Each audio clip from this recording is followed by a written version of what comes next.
चलिए दोस्तों बात करते हैं एक और नई क्वेश्चन के बारे में। इस क्वेश्चन में एग्जामिनर ने कहा पी क्यू केंद्र ओ और त्रिज्या 5 सेंटीमीटर वाले एक वृत्त की 8 सेंटीमीटर लंबी एक जीवा है।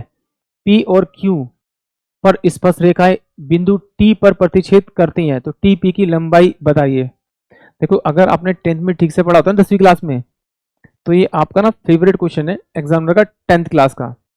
आप सीबीएसई एग्जाम दिया होगा ना, तो ये क्वेश्चन जरूर आएगा और इसका जो आंसर आता है ना, ये हमेशा यही आता है, यानी कि ऑप्शन ए 20/3। नहीं तो आप जाके देख लेना एनसीईआरटी का एग्जाम्पल भी मोस्टली यही वाला मिलेगा आपको अभी तक। तो अगर 10th में पढ़ लिया तो सोल्व नहीं करना पड़ता और ये आपको आपका आंसर इजीली मिल जाता। तो चलिए आइए सॉल्व करते हैं। एग्जामिनर ने कहा पी क्यू केंद्र ओ, यानी कि यहाँ पर एक ओ पॉइंट दे रखा है और ये पॉइंट मेरे को मान लिया कि पी दे रखा है और ये वाला पॉइंट मुझे आपका क्यू दे रखा है। क्या कहा? पी कोमा क्यू केंद्र ओ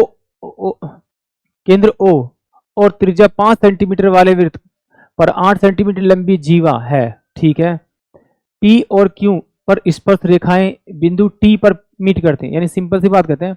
एग्जामिनर ने कहा कि भाई पी पॉइंट दे रखा है, क्यू पॉइंट दे रखा है सर्कल के ऊपर में, और जो पी क्यू और क्यू की जो लेंथ दे रखी है वो दे रखी है इसने आपकी 8 सेंटीमीटर, ये 8 सेंटीमीटर दे रखा है।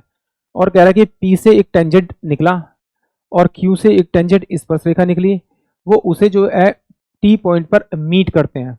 तो एग्जामिनर पूछ रहा है कि टी पी की लेंथ क्या है, यानी कि एग्जामिनर पूछ रहा है इसकी लेंथ क्या है। ये तो पहली बात मुझे पता कि ये वाली लेंथ जो होगी वो इस वाली लेंथ के बराबर हो गई, क्योंकि सर्कल के ऊपर दो टेंजेंट जो होते हैं और जो स्पर्श रेखा होती है एक पॉइंट से अगर जाती है तो वो दोनों सेम लेंथ की होती हैं। ठीक है, ये मुझे दे रखा है। तो अगर मैं इसको इससे मिला दूं, तो देखिए ये मेरे पास में क्या हो जाएगा, ये मेरे पास में इसको क्या करेगी, ये 90 डिग्री पे बाइसेक्ट करेगी और सेंटर पॉइंट से जब कोड पे परपेंडिकुलर पड़ता है तो उसे दो इक्वल पार्ट में डिवाइड करता है, यानी कि ये मेरे पास में 4 वाला हिस्सा हो जाएगा और ये वाला मेरे पास में 4 वाला हिस्सा हो जाएगा। और एग्जामिनर रेडियस ये 5 दे रखी है और ये रेडियस मुझे आपकी 5 दे रखी है। ठीक है, अगर ये बात पता लगी फिर तो क्वेश्चन आसानी से हो गया। अब देखिए कहीं राइट एंगल ट्रायंगल बनता हुआ दिखाई दे रहा है आपको? बिल्कुल दिखाई दे रहा है। ये वाला ट्रायंगल मेरे को राइट एंगल दिखाई दे रहा है, तो ये 5 है, ये 4 है, तो ये वाला 3 बन जाएगा, यानी कि ये वाली साइड तो मेरे पास में आपकी 3 आ जाएगी। फिर तो क्वेश्चन हो गया, यानी 10th वाले हिसाब से नहीं सोल्व करेंगे, डायरेक्ट सोल्व करेंगे तो थोड़ा आसानी से हो जाएगा। सर देखिए मैंने मान लिया कि 90 डिग्री है, तो ये वाला कितना होगा आपका? थीटा हो जाएगा आपका, और ये थीटा हो जाएगा। ये अगर पूरे ट्रायंगल के अंदर बात करूँ तो थीटा होगा, ये वाला कितना होगा मेरा? 90 होगा, या 90 डिग्री, तो ये कितना हो जाएगा आपका? 90 डिग्री माइनस का थीटा हो जाएगा। ठीक है, ये 90। अगर आप छोटा ट्रायंगल के अंदर बात करो, ये थीटा, ये 90, तो ये वाला हिस्सा कितना हो जाएगा? 90 डिग्री माइनस का थीटा हो जाएगा आपका।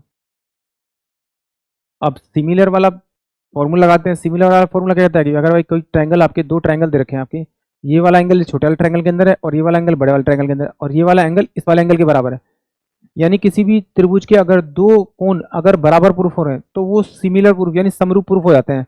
और जैसे समरूप प्रूफ होते हैं उनकी साइड का जो रेशियो होता है, कॉरस्पॉन्डिंग साइड का रेशियो होता है, दूसरी कॉरस्पॉन्डिंग साइड के रेशियो के बराबर होता है, या फिर कहते हैं उनकी साइड की स्क्वायर का जो रेशियो होता है वो उनके एरिया के बराबर भी होता है। तो चलिए अब जरा देखते हैं इस बड़े वाले ट्रायंगल के अंदर, देखते हैं इस बड़े वाले ट्रायंगल के अंदर देखते हैं। बड़े वाले ट्रायंगल के अंदर देखेंगे तो हम लोग क्या दिखाई देगा मेरे को आपको? 90 माइनस थीटा के सामने वाली साइड जो है मेरे पास में वो आपकी कितनी है? आपकी 5 है। 90 माइनस थीटा के सामने वाली साइड जो मेरे पास में 5 है। ठीक है, 90 माइनस थीटा के सामने वाली साइड मेरे पास में कितनी है? आपकी 5 है। और थीटा के सामने वाली कितनी है आपकी? थीटा के सामने वाली जो है मेरे पास में आपकी पीटी है। ठीक है, तो अब यहां पर भी सेम ही सेम लेना है। अब छोटे वाले ट्रायंगल में आते हैं, सब छोटे ट्रायंगल में, इस छोटे ट्रायंगल में आते हैं सब छोटे। जब इस छोटे वाले ट्रायंगल में आएंगे तो इस छोटे वाले ट्रायंगल में देखिए कि थीटा के सामने ये क्या आपका? ये 90 माइनस थीटा, 90 माइनस थीटा के सामने साइड कौन सी थी मेरे पास में? 3, इस वाले में, तो ये 3 ऊपर ले लेंगे। और फिर मैंने यहाँ क्या लेता आपका ये लेता आपका जो 4 आता है थीटा के सामने वाला, थीटा के सामने वाला लिया था मैंने, और थीटा के सामने यहाँ कितना आपका 4 है, तो क्रॉस मल्टीप्लाई करते हैं तो पीटी इस कट में कितना होगा? 20 और बटे में आपका 3 हो जाएगा, यानी कि ऑप्शन ए जो होगा वो इस क्वेश्चन के लिए करेक्ट होगा। एक बार फिर देखते हैं जरा, देखिए अगर इस पूरे बड़े वाले ट्रायंगल की बात करूं मैं इसमें, तो देखिए 90 डिग्री माइनस थीटा के सामने वाली साइड कितनी मेरे पास है? 5 है, तो मैं इसे लिखता हूँ 5 बराबर में। अब छोटे वाले ट्रायंगल की बात करता हूँ, छोटे वाले ट्रायंगल की, छोटे वाले ट्रायंगल में आपका 90 माइनस थीटा ये वाला, इसके सामने वाली साइड कौन सी है आपकी? 3, तो बराबर में लिख लिया 3। इस बड़े वाले ट्रायंगल में देखते हैं, इस पूरे वाले ट्रायंगल में थीटा के सामने वाली साइड कौन सी है? पीटी, तो यहाँ रख दी पी टी।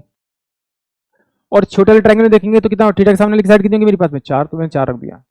क्रॉस मल्टीप्लाई कर देंगे तो पी टी इंटू में 3 बराबर में 20, तो पी टी जो होगा वो 20 बाय में आपका 3 हो जाएगा, यानी कि ऑप्शन ए। आई होप आप सभी को क्वेश्चन समझ में आया होगा।